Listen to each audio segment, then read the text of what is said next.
When Nicola Ost stumbled upon a neglected dog trapped in a crate in a field, little did she know he would become a rescue project that would turn her life around.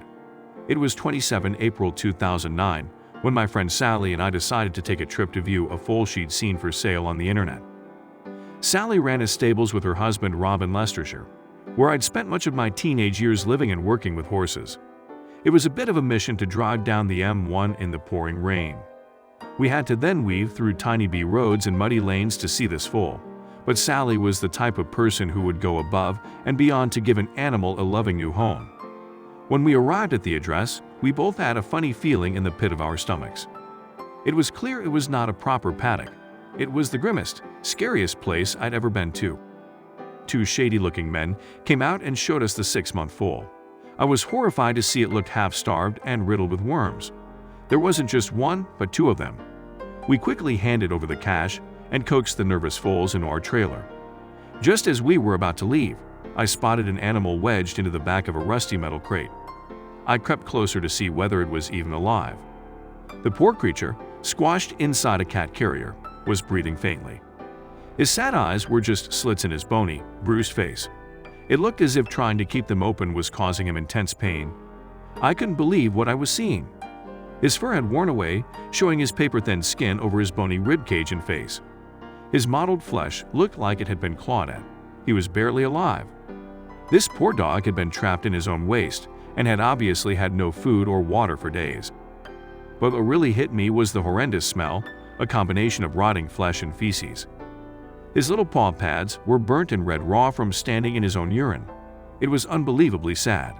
I didn't think twice about rescuing him. I swaddled him in a towel and took him back to our 4x4. His legs buckled from underneath him as I carefully placed him on my knee. On closer inspection, I could see he was covered in mange, a nasty infection caused by mites that burrow under the skin. I had to save this poor creature from these horrible people. "I've got you, buddy," I said to him. The name stuck. We made a sharp exit from that hellhole. I knew exactly who to call on when we got home. Ian, the local vet, who had tended to the horses at the stables for years. He examined him straight away. Sitting on the examining table in the veterinary practice, Buddy resembled a bag of bones. Ian confirmed he was a Staffordshire Bull Terrier, probably not even a year old. I watched over Buddy as Ian checked him out. You'd think he would be frightened of me and the environment, but I think he was relieved. The way he looked at me made me think he was grateful to be saved. The vet diagnosed him with demotic mange. Because he'd been left in his own mess, he got secondary infections and his skin was rotting away. Armed with a bag of antibiotics and care instructions from Ian, I took Buddy home. That first night, I bathed him gently in the kitchen sink. Then I didn't sleep a wink, constantly checking if he was breathing.